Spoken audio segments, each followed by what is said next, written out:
poslední dny jsem hrál Mars Terraformace Expedice Ares. Je to strategická karetní hra o terraformování Marsu pro 1 až 4 hráče a zabere vám tak 60 minut čistého času. V češtině nám ji přinesl Mindok. Vžijeme se do jednoho z korporátů, který chce planetu terraformovat a samozřejmě na tom vydělal pěkný balík. Ovšem, v cestě vám stojí konkurence. Zvládnete ji porazit?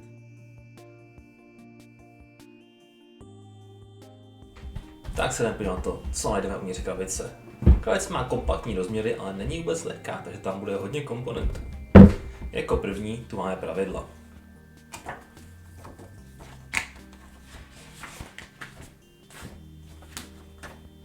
Pak je tu raketový start,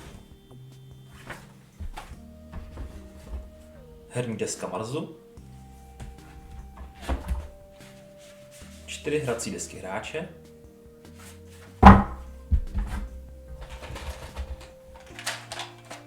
žetony lesů a počítací kostky, kostičky zlaté, stříbrné a měděné pro počítání zdrojů. Na oboje je v balení takovýhle krásný plastový inzel. Zároveň tady máme 4 balení 13 kostek různých barev pro hráče, tokeny fází a zavodňovací tokeny. 4 přehledové listy a pak to nejhlavnější, jelikož je to karetní hra, tak spoustu karet.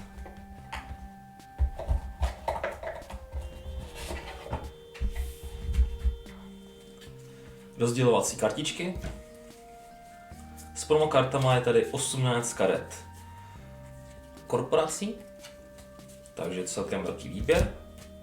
Pak pro každého hráče set 5 fází a přes 200 karet projektů.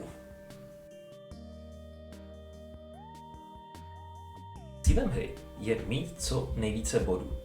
V průběhu hry získá hráč tzv. Terraforming rating. Ten se zvedá za každý zvýšený obsah kyslíku, zvednutou teplotu a zavodnění planety. To tvoří majoritu bodů. Společně s kartami, které mají na sobě znak výherních bodů a žetonů lesa. Hra končí, když jsou splněny všechny podmínky a kyslík je na maximum, zároveň teplota je na maximum a Mars byl kompletně zavodněn. To se netýká ale solo hry, která je omezená na 25 kol. Hra je rozdělena na kola. Každé kolo má 3 části. První je plánování. V plánování si hráči zvolí potají jednu z 5 fází, která se bude hrát. Nikdy nesmí zvolit tu samou dvakrát za sebou. Pokud hráči zvolí tu samou fázi vícekrát, hraje se pouze jednou. Poté, co jsou zvoleny fáze kola, se postupně odehrají. Ten hráč, který fázi vyvolal, má do ní výhodu. První fáze je fáze rozvoje. V této fázi mohou hráči zahrát jeden zelený projekt. Druhá je fáze budování. V té mohou hráči postavit modrý nebo červený projekt. Fáze akcí, kde každý hráč může zahrát tolik standardních akcí, kolik chce, a 1 akci na modré kartě. Fáze produkce, kde hráči získávají zdroje. A poslední fáze výzkumu, kde si hráči líznou karty a některé si nechají. Poté, co se odehrají všechny fáze, je konec kola. Každý hráč může mít na konci kola maximálně 10 karet na ruce. Pokud má více, musí je odhodit a za každou z nich získá 3 kredity. Výhra hry je velice jednoduchá a rychlá. Připravíme si desku Marsu, žetonky a kostičky, které budeme potřebovat.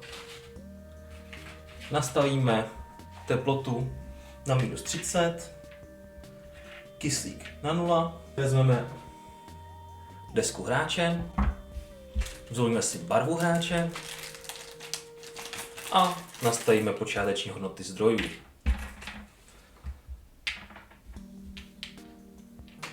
0, 0, 0, 0 a 0 a 0. Tak. Pak si dáme jednu na počáteční terraforming rating, což je 5, a zbyde nám jich 6. Ty si necháme vedle herní desky zdrojů. Zvolíme si barvu pro automu, bude stačit jedna kostička a tu umístíme na 0.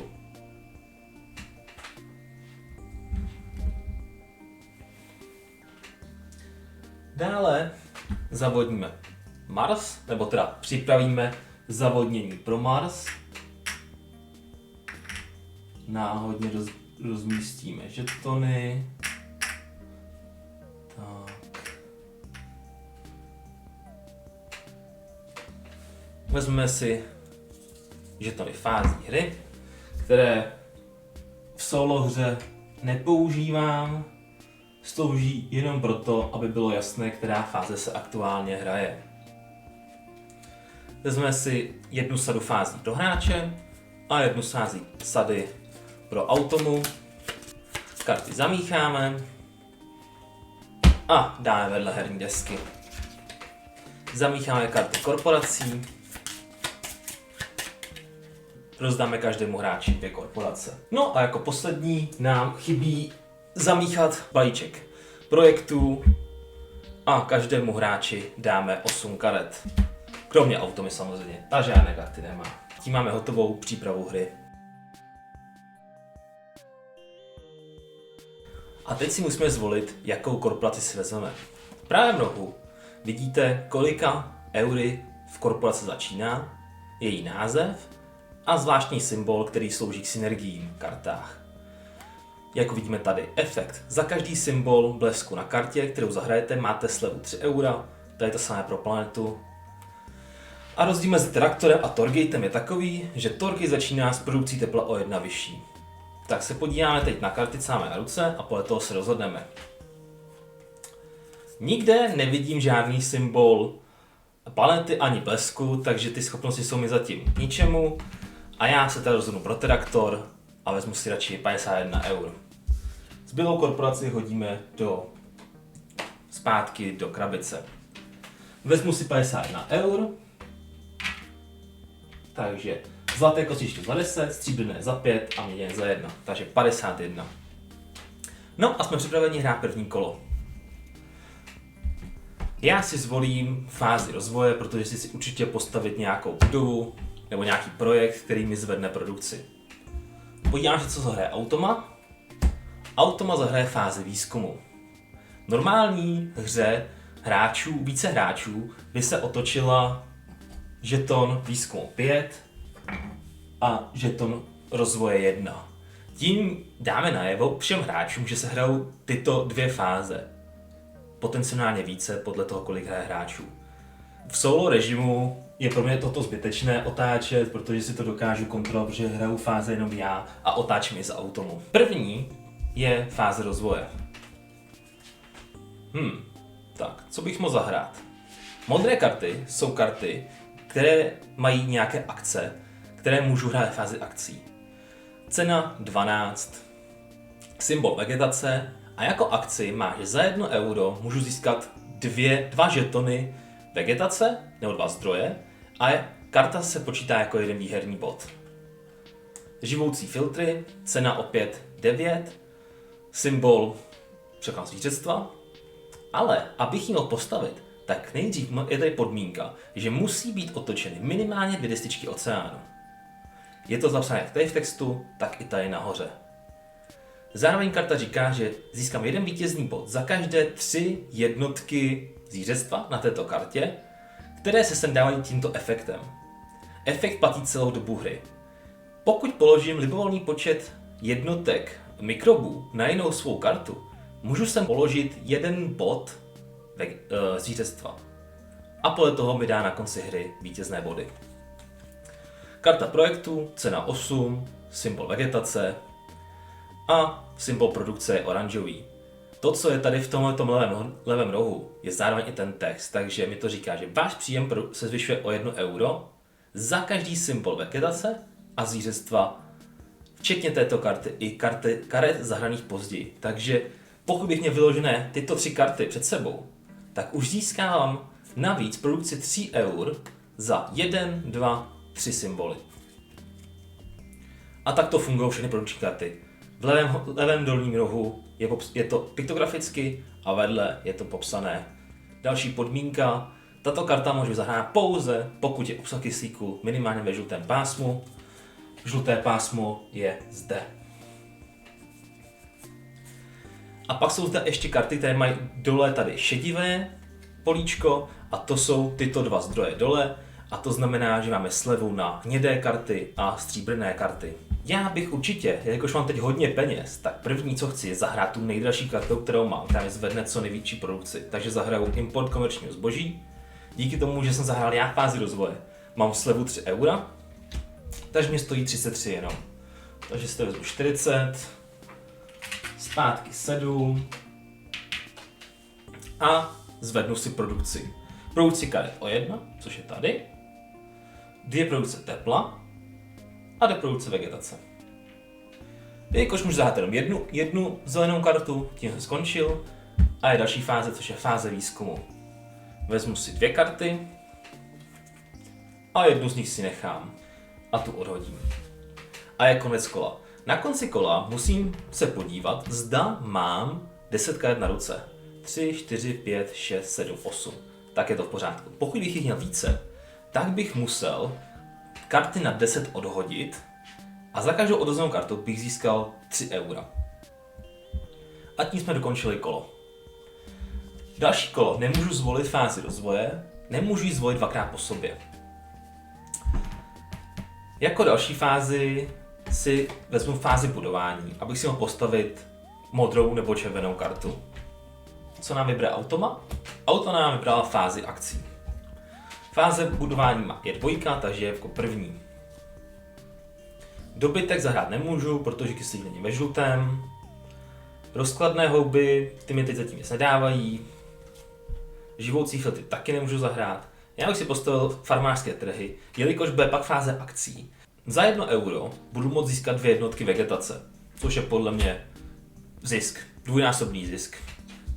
Hodnotě čísel. Takže zaplatím 12 a mám postavenou modrou kartu. Jelikož jsem zahrál fázi budování, tak mám ještě výhodu. Buď si teda můžu dobrat jednu novou kartu z balíčku, a nebo můžu zahrát další jednu modrou nebo červenou kartu. Já teď úplně nevím už jakou kartu zahrát, tak si vezmu kartu z balíčku. Další fáze je fáze akcí. Ve fázi akcí můžu zahrát kolekci standardních akcí, což jsou tyto dole na herní desce. 20 eur a můžu si říct, že to lesl a zvednout hodnotu kyslíku. Za 14 zvednout teplotu, za 8 vegetací 1 les a kyslík, za 8 tepla zvednout teplotu, anebo za 15 zavodnit Mars. Já nemám žádný žeton vegetace, ani nemám peníze na to, abych něco udělal, tak můžu ještě aktivovat jednu akci na modré kartě. Takže aktivuji tuto schopnost a získám za 1 euro 2 vegetace. A tím skončilo další kolo. Opět mám nabídek ze 4 fází, vyberu si fázi rozvoje. Co nám vybere automa? Fázi produkce. Opět fáze rozvoje 1, takže začínáme. Já budu chtít určitě postavit tady pestré biotopy, jelikož tady ta karta mi říká, že se mi zvedne příjem eur za každý symbol vegetace nebo živočichů na každý kartě, co vlastním. Což je tady 1, 2 a 3, takže to určitě chci zahrát. Takže, jelikož jsem zahrál fázi rozvoje já, mám výhodu, slevu 3 eur, takže mě stojí jenom 5. Zaplatím 5, mám postaveno. A teď si teda zvednu svoji produkci eur o 3. 1, 2, 3. Takže za 5 eur jsem získal produkci 3 eur. To si myslím, že je dost solidní. No a díky tomu, že jsem teď zvedl eura, tak se mi to hodí i do fáze produkce, protože teď budeme produkovat. Když produkujeme eura, tak si bereme svůj TR rating, což je teď momentálně můj 5, plus 3, takže 8. Poté si líznu jednu kartu, 2 jednotky tepla a 2 jednotky vegetace. A to je všechno. Vezmu si zpět fázi budování a rozhodnu se, co budu dělat dál. Já bych chtěl opět fázi produkce. Jelikož Automa už má dispozici jenom 2 karty, bude to nespíš fáze rozvoje nebo budování. Takže pro mě se teď hodí i zároveň produkovat, protože určitě něco postavím, co mi může produkci zvednout a tím pádem pak si rovnou zahájit produkci. A máme to fázi rozvoje, což je úplně skvělý. Takže já si tady zahraju hmyz. Opět další karta, která jde do mé synergie. Váš stupeň produkce vegetace se zvyšuje o 1 za každý váš symbol vegetace na všech kartách, které mám. Což znamená, že pro mě je to teď o 3, protože mám 1, 2, 3. No ale mám jenom 8 eur. To znamená, že musím prodat jednu kartu a tím získám 3 eura. Já tady prodám dobytek, takže to jsou 3 eura, takže zaplatím jenom 7 a můžu postavit hmyz. A tím si zvednu produkci za každý můj symbol vegetace. Takže 1, 2, 3, takže si zvednu o 1, 2, 3 produkci vegetace. No, tím skončila fáze rozvoje a teď mám svoji fázi produkce. Pokud zahrajete fázi produkce vy, máte výhodu a získáte 4 eura. Takže 4 eura plus TR rating 5, to je 9, plus 3 je 12. Takže získám 12 eur. Líznu si jednu kartu. 2 zdroje tepla. A 5 zdrojů vegetace. A tím končí kolo. Opět zkontroluji jsem 10 karet, mám 7, vše v pořádku, vezmu si fázi rozvoje a hraju dál. Jelikož vím, že baví fáze budování, tak já si vezmu ještě fázi rozvoje a Automa má fázi budování. No a já si zase budu chtít zvednout další produkci, takže zahraju umělou fotosyntézu se slevou díky fázi rozvoje, kterou jsem zahrál já, mám slevu 3, takže mi stojí jenom 8. Takže zaplatím 8 a zvednu si produkci vegetace o 1 a produkci tepla o 1. A teď je fáze budování a v té bych si já chtěl postavit tady hydroelektrárnu. Hydroelektrárna stojí 11, já mám pouze 5, tak budu muset prodat 2 karty, abych ji mohl postavit.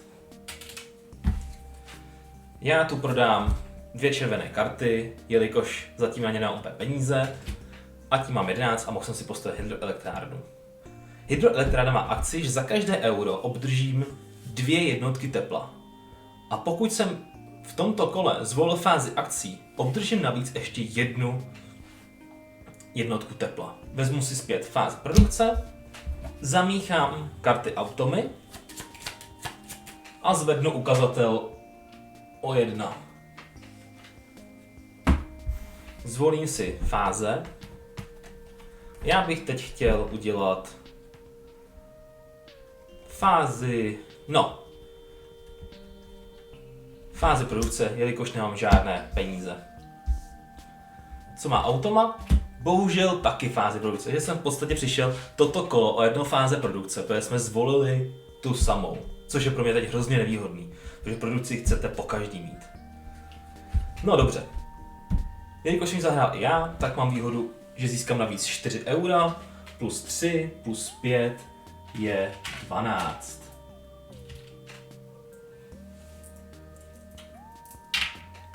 No a teď 1 karta, 3 teplo a 6 vegetace.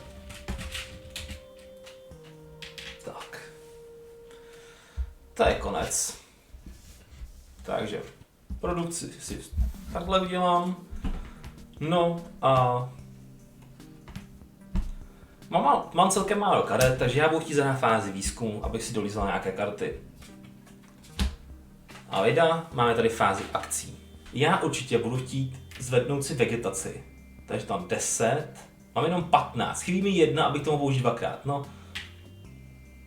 Ale já tady, jelikož je fáze akcí, můžu použít jednou akci farmářské trhy, takže za 1 euro získám 2 vegetace a pak můžu použít dvakrát standardní akci vegetace.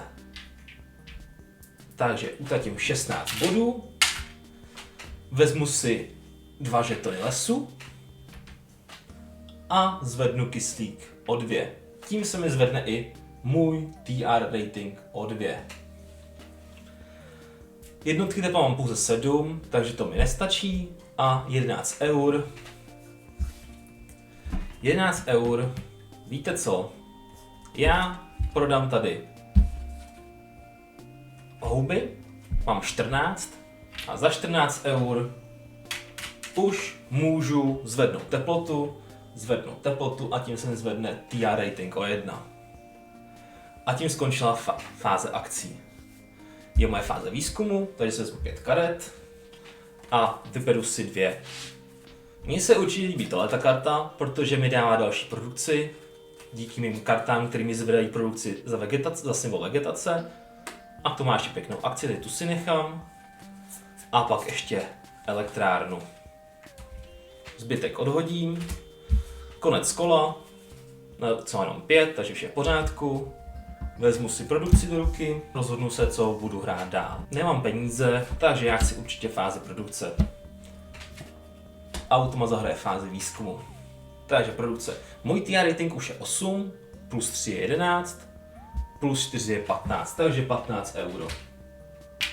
Vezmu si 1 kartu, 3 jednotky tepla, 6 jednotek vegetace a tím skončila moje fáze produkce. Fáze výzkumu, vezmu si 2 karty a 1 si nechám. Pěstování plodin je skvělý, ale teplota musí v bílém pásmu, což je pro mě teď úplně hrozně daleko, takže to zahazuju a vezmu si červy.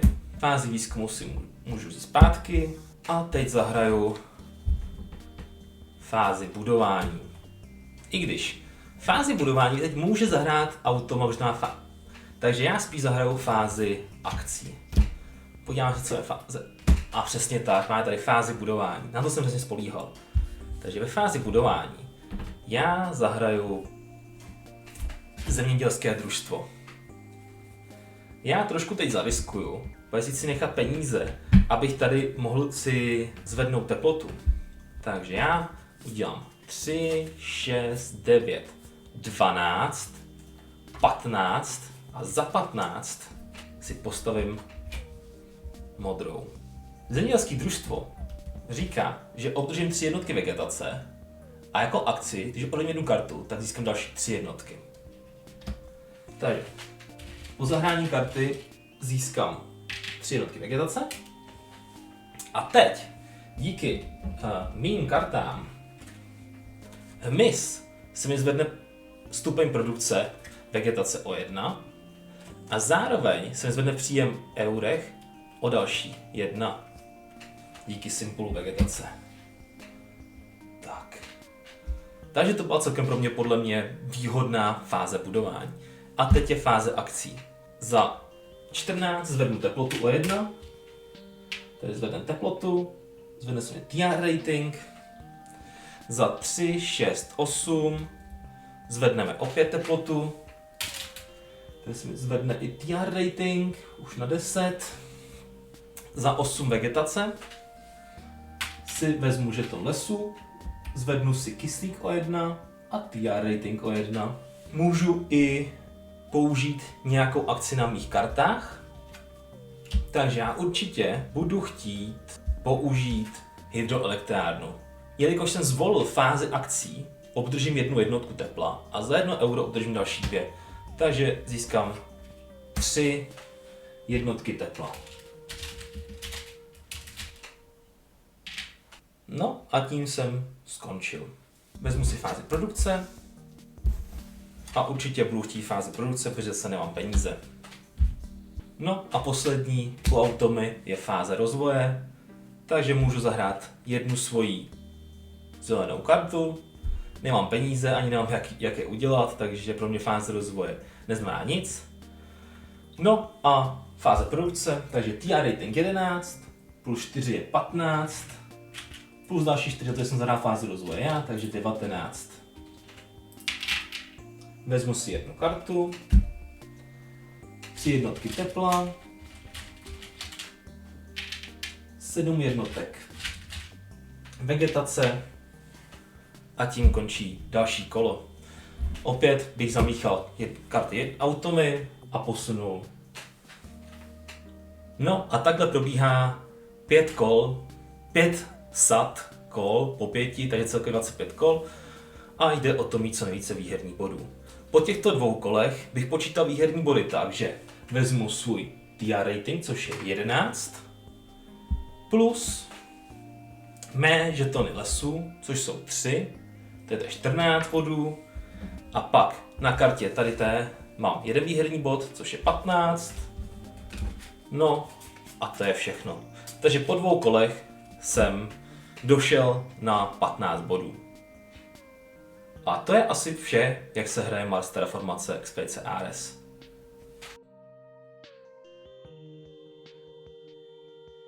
Po zahrání pár her v solo režimu mám ze hry dobrý pocit. Hra je na stole rychle připravená a pěkně to odsýpá. Je to i dostatečná výzva, takže člověk musí opravdu přemýšlet. S každou hrou přicházíte na to, co jste dělali špatně a jak to zlepšit. Je to pro mě taková odpočinková hra, když si trochu zapřemýšlet, ale zároveň u toho nechci strávit celý večer. Každou hru jsem odehrál do 45 minut. Cena výkon. Za necelých 900 korun. V krabici je spoustu kvalitních komponentů, pěkný plastový přehrádky a dostatek sáčků. Za ty peníze to určitě zaručuje zábavu na mnoho hodin. Jasný 100%. Velká pravidla jsou pěkně napsaná a vše se z nich dá rychle pochopit a naučit. Takže za mě naprostá spokojenost. Ovšem raketový skart mě opravdu zklamal. Pokusil jsem se podle něj zahrát první hru a musel jsem neustále koukat do velkých pravidel. Takže bych dal v této kategorii 80%, jelikož mě zklamala příručka raketového startu. Co se týče mechanik, bych hru rozdělil na 3 hlavní mechaniky. První je plánování a výběr fází. To je velice zajímavá mechanika, protože tím zároveň má k dispozici fázi i protihráč, což je důležitý taktický prvek. Pak se musíte starat o svoje zdroje a jejich produkci, protože bez nich vás nesterraformujete. Nakonec karty na ruce. Jelikož je můžete prodat za 3 peníze a na ruce můžete mít maximálně 10 karet, je nutné takticky uvažovat o tom, kdy chcete dobrat nové karty, kdy je chcete prodat a jaké si nechat. Za mě krásný 70%. Nejde o nic revolučního, ale funguje to hezky. Hra nabízí přes 200 karet, projektů a 18 korporací, pokud máte i promokarty. Zároveň jde o to nazbírat co nejvíce bodů. Takže bych řekl, že co se týče znovuhratelnosti, tady nevidím problém. Pokud nebudete hrát desítky partií denně, asi se vám hra jen tak neobehraje. 90%. Solo je v pořádku, pokud vás baví překonávat sama sebe. Automa zde pouze náhodně hraje fázi hry, takže nezíská žádné body a určuje jen dobu hry, což je 25 kol. To je trochu škoda, já mám rád, když můžu porazit aspoň automatického hráče. Ale i tak je to super zábava, která nezapere ani hodinku. 70%. Celkově tedy hra získává krásných 83% a dal bych jí ocenění Bobeše. Za ty peníze dostanete fakt pěknou dávku zábavy. Takže u příští českové hry ahoj.